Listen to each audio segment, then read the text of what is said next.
નમસ્કાર દોસ્તો, supplementary reader ધોરણ 9 પાઠ પહેલો ડિયર ડોલ્ફિન્સ એનો બીજો ભાગ. ચાલો મિત્રો જોઈએ આગળ શું કહે છે.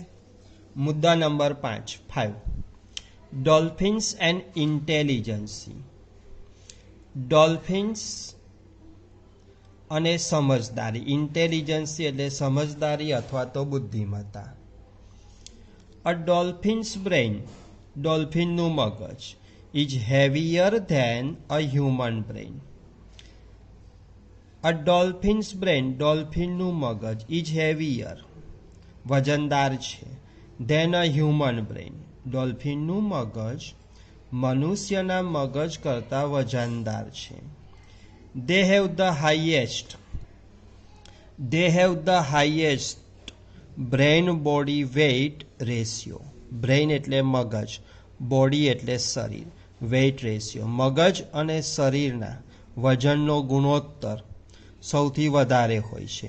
એટલે કે ડોલ્ફિનનું મગજ એનું વજન ભાગ્યા તેના શરીરનું વજન, એનો ભાગાકાર કરીએ જે જવાબ આવે તે અમોંગ ઓલ એનિમલ્સ બધા જ પ્રાણીઓમાં સૌથી મોટો ગુણોત્તર કોનો હોય છે? ડોલ્ફિનના બ્રેઇન બોડી રેશિયોનો. મિત્રો વૈજ્ઞાનિકો એમ માને છે કે બુદ્ધિમત્તા એ બ્રેઇન બોડી વેઇટ રેશિયો પર આધાર રાખે છે.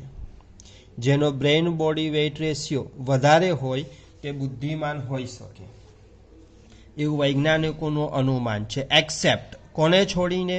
હ્યુમન બીઇંગ્સ, મનુષ્યને છોડીને. સજીવોમાં સૌથી વધુ બ્રેઇન બોડી વેઇટ રેશિયો મનુષ્યનો છે. ત્યાર પછી કોણ છે? ડોલ્ફિન.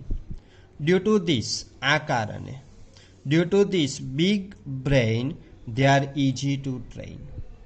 આ મોટા મગજના કારણે તેમને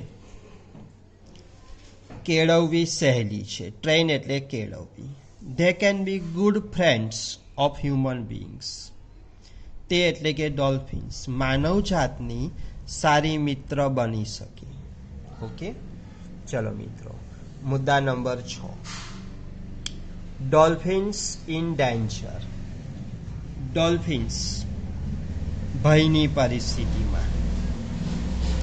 the greatest danger to dolphins. The greatest સૌથી મોટો ભય. The greatest danger to dolphins. ડોલ્ફિન્સને સૌથી મોટો ભય કોનો છે? Is main. ડોલ્ફિન્સને સૌથી મોટો ભય માણસનો છે. Most of the dolphins are killed. મોટા ભાગની ડોલ્ફિન્સને મારી નાખવામાં આવે છે બાય ઇલીગલ, ગેરકાનૂની. ડાયનેમાઇટ ફિશિંગ. ડાયનેમાઇટ ફિશિંગ સ્ફોટક પદાર્થોનો ઉપયોગ કરીને માછલી પકડવી. Killing fish by explosive. Dynamite fishing મતલબ કિલિંગ ફિશ બાય એક્સપ્લોઝિવ. માછલીને કેવી રીતે પકડવી? તો ગલમાં કોઈ વિસ્ફોટક પદાર્થ નાખવો, જે માછલી મોંમાં પકડે એટલે દબાણથી એ ફાટે અને માછલી મૃત્યુ પામે. By catching them in fishing nets. તેમને ફિશિંગ નેટ્સમાં પકડીને. There accident with boats. તેઓનો હોડીઓ સાથેનો અકસ્માત. મિત્રો આ બધા એના મૃત્યુના કારણો છે. Marine pollution. મરીન એટલે દરિયાઈ, પોલ્યુશન એટલે પ્રદૂષણ. ડિઝીઝ રોગ એન્ડ અધર પ્રોબ્લેમ્સ અને બીજી કેટલીક સમસ્યાઓ. 95% of dolphins deaths are due to man made causes. 95% ડોલ્ફિનના મૃત્યુ માનવ સર્જિત કારણોના કારણે થાય છે. Pollution in the form of oil. Pollution in the form of oil. ડોલ્ફિન્સના pollution in the form of oil, પ્રદૂષણ તેલ સ્વરૂપે, કેમિકલ્સ રસાયણ સ્વરૂપે, એન્ડ મેટલ અને ધાતુ સ્વરૂપે in the natural environment of dolphins. ડોલ્ફિન્સના કુદરતી પર્યાવરણમાં ઇઝ વન મોર થ્રેટ એક વધારાનો થ્રેટ ભય છે, પોસિબિલિટી ઓફ ડેન્જર. ડોલ્ફિન્સના કુદરતી વાતાવરણમાં પેટ્રોલ, રસાયણો તેમજ ધાતુઓથી ઊભું થતું પ્રદૂષણ એક વધારાનો સંભવિત ભય છે. It causes illness. તેનાથી માંદગી. And high infant mortality, death of the young ones rate. It causes illness, તેનાથી શું થાય છે? માંદગી, બીમારીઓ. અને હાઈ ઇન્ફન્ટ મોર્ટાલિટી, દોસ્તો ઇન્ફન્ટ મોર્ટાલિટી એટલે બાળ મરણનો દર ઊંચો રહે છે ડોલ્ફિન્સમાં. Dolphins due to pollution prefer to move away. Dolphins પ્રદૂષણના કારણે પ્રિફર ટુ મૂવ અવે, સ્થળાંતર કરવાનું પસંદ કરે છે. Dolphins are also caught and hunt for sport. Caught એટલે પકડવી અને હન્ટ એટલે મારી નાખવી. ડોલ્ફિન્સને રમત ખાતર પણ પકડવામાં કે મારવામાં આવે છે. Sometimes they are shoot either to reduce. ક્યારેક તેઓને ગોળીએ દેવામાં આવે છે. Either to reduce there presence, તેમની હાજરી ઘટાડવા માટે, ઇન ફિશિંગ એરિયાઝ, માછલી પકડવાના વિસ્તારમાં, ઓર ઇવન ફોર બેટ. એટલે શું? Food put on hook to catch fish. માછલીને પકડવા માટે હુકમાં લગાડવામાં આવતા ખોરાક તરીકે ઉપયોગ કરવા તેમને મારવામાં આવે છે. Due to increase in dolphin programs. ડોલ્ફિનના પ્રોગ્રામ્સ વધવાના કારણે, ક્યારેક તમે ગોવા ગયા હો તે લોકો આપણને ડોલ્ફિન બતાવવાના પ્રોગ્રામ રાખે છે. દેશ વિદેશમાં આવા પ્રોગ્રામ હોય છે. લોટ ઓફ ટુરિસ્ટ, અસંખ્ય પર્યટકો, come in feeding area and breeding area of dolphins.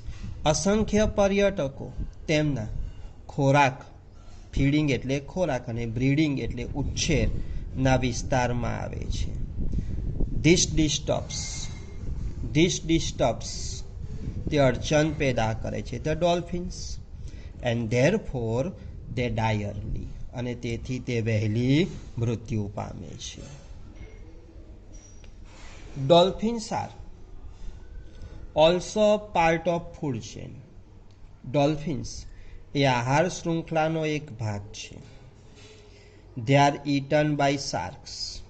તેમને કોણ ખાય છે? શાર્ક એન્ડ વ્હેલ્સ અને વ્હેલ્સ. ચેન્જિંગ ક્લાઇમેટ, બદલાતું હવામાન, and loss of food sources, અને ખોરાકના ઘટતા જતા reduce source and loss of food sources, અને ખોરાકના ઘટતા જતા સ્ત્રોતો, reduce the change of their survival, તેમના અસ્તિત્વને જોખમમાં મૂકે છે, તેમના બચવાના ચાન્સ ઘટાડે છે. Many lose have been passed. અસંખ્ય કાયદાઓ પસાર કરવામાં આવ્યા છે ટુ પ્રોટેક્ટ ધ ડોલ્ફિન્સ. ડોલ્ફિન્સને બચાવવા માટે અસંખ્ય કાયદાઓ પસાર કરવામાં આવ્યા છે. પણ they are not strictly implemented. પરંતુ તેમનો કડકપણે અમલ થતો નથી. સ્ટ્રિક્ટલી ઇમ્પ્લિમેન્ટેડ, કડકપણે અમલ નથી થતો. Dolphins are disappearing. Dolphins are disappearing at an alarming rate. Dolphins ભયજનક રીતે, અલાર્મિંગ રેટ, ભયજનક રીતે અદૃશ્ય થઈ રહી છે. મિત્રો, અહીં એક કવિ પેની થોર્પ દ્વારા રચિત ડોલ્ફિન વિશેનું કાવ્ય છે, જેને આપણે જરા સમજીએ. શું કહે છે કવિ? Dolphin dolphin wild and free. Dolphin dolphin wild, મિત્રો આમ તો વાઇલ્ડ એટલે જંગલી થાય, પણ આપણે નિરાળી એવું સમજીશું. નિરાળી અને મુક્ત. Ballet dancer of the sea, દરિયાની જાને ballet dancer. From an ocean, from an ocean filled with fish, filled with fish, you can dance whenever you wish. મત્સ્યથી ભરપૂર, from an ocean filled with fish, મત્સ્યથી ભરપૂર સમુદ્રમાંથી, you can dance, તું નાચી શકે છે, વેન એવર યુ વિશ, જ્યારે પણ તું ઈચ્છે. તો પછી why then do you come near land, તો પછી why then do you come near land, તો પછી શા માટે ભૂમિકને તું આવે છે? શા માટે? To take a mullet from my hand, મારા હાથમાંથી મૂલી, મૂલી ડોલ્ફિનનો મનગમતો ખોરાક, માછલી. To take a mullet from my hand, શું મારા હાથમાંથી ખોરાક લેવા માટે? Do you come for conversation, શું તું વાતચીત કરવા આવે છે? Do you like the touch sensation, કે પછી તને મારા સ્પર્શની લાગણીઓ ગમે છે? Do you come to say, કે પછી તું કહેવા આવે છે? શું કહેવા આવે છે? કવિ આવી કલ્પનાઓ દોડાવે છે. Do you come to say, શું તું આવું કહેવા આવે છે? રિલીઝ માય બ્રેધર્ન, રિલીઝ મુક્ત કરી દો, માય બ્રેધર્ન મારા ભાઈ ભાંડુઓને. In the name of peace, શાંતિના માટે, શાંતિને ખાતર મારા ભાઈ ભાંડુઓને છોડી દો. આવું કેવા આવે છે? કે પછી આવું કેવા આવે છે? Watch how I can leap, leap એટલે કૂદકો મારવો, એન્ડ પ્લે એટલે રમવું. ધ્યાનથી જુઓ હું કેવી રીતે કૂદું છું ને રમું છું. Swimming many miles a day, અને તરું છું એક દિવસમાં કેટલાય માઇલો. આવું કેવા આવે છે? મિત્રો કેપ્ટિવ ડોલ્ફિન્સ, કેપ્ટિવ કેદી, કેપ્ટિવ કેદી ડોલ્ફિન્સ જસ્ટ એક્ઝિસ્ટ હજુ પણ જીવે છે. કેપ્ટિવ ડોલ્ફિન્સ જસ્ટ એક્ઝિસ્ટ હજુ પણ જીવે છે. Pining for the joys they have missed, they have missed, તેમને જે આનંદ ગુમાવ્યો છે તે મેળવવાની ઝંખના, પાઇનિંગ ફોર એટલે ઝંખવું, તેમને જે આનંદ ગુમાવ્યો છે તે મેળવવાની ઝંખનાથી કે હજુ પણ અમને આનંદ પાછો મળશે એ આશાથી કેપ્ટિવ ડોલ્ફિન્સ જસ્ટ એક્ઝિસ્ટ, કેદી ડોલ્ફિનો હજુ પણ જીવે છે. ક્યાંક જે ડોલ્ફિન્સને કેદ કરવામાં આવી હોય, એમની પાસે ખેલ કરાવવા, તે હજુ પણ જીવે છે, એવું કવિનું કેવું છે. નાઉ વી હેવ મીટ, હમણાં અમે મળ્યા. હિયર, ક્યાં? At the edge of our world, અમારી દુનિયાની સરહદે. Let's make a pledge, pledge પ્રતિજ્ઞા, પ્રાર્થના. ચાલો આપણે એક પ્રતિજ્ઞા કરીએ. To strive for peace and liberty, to strive for peace and liberty, peace એટલે શાંતિ અને લિબર્ટી એટલે આઝાદી, શાંતિ અને આઝાદીની ઝંખના કરતા. કોણ? For all the ક્રીચર્સ of the C, સમુદ્રના બધા જ પ્રાણીઓ માટે આપણે પ્રાર્થના કરીએ કે જેઓ ઝંખે છે. શું ઝંખે છે? પીસ એન્ડ લિબર્ટી, શાંતિ અને આઝાદી. શું આપણે આવા પ્રાણીઓને કેદ કરવા જોઈએ? ના, ક્યારેય નહીં. ઠીક છે મિત્રો, આ કવિએ ડોલ્ફિન્સની વ્યથા, લાગણીઓને પ્રગટ કરી છે પોતાની કવિતા ડોલ્ફિન સોંગમાં. શું નામ છે કવિનું? પેની થોર્પ. છે ને મિત્રો સરસ પાઠ? દોસ્તો ઘરે આને 2 થી 3 વાર વાંચી જવાનું, સમજી લેવાનું. ઠીક છે, ફરી મળીશું. આભાર. Thank you.